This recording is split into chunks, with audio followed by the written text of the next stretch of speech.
Even years is when the legislature typically does bonding, which is it borrows money, usually for capital improvements.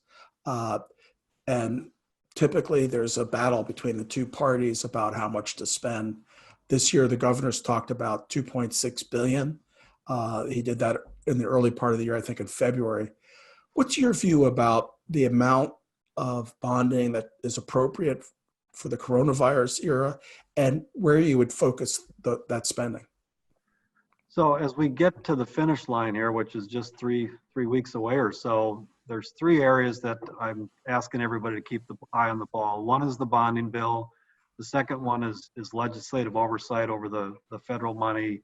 And the third one is different components of tax relief. Not so much, mostly focused on extending tax due dates, waiving penalties, that kind of stuff. And so those three are the three that we're working towards the end.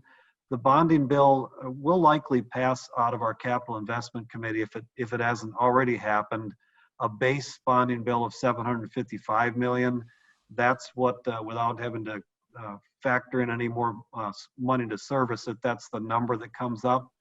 Governor's at 2 point whatever, and I'm convinced we'll be somewhere in between there. But I am committed, as I think all three other legislative leaders, House, Senate, Republican, Democrat, are all committed to getting a bonding bill done this year that focuses on wastewater infrastructure, roads and bridges, HEPR, all of the main components of a bonding bill. And I'll be disappointed if we don't get that done.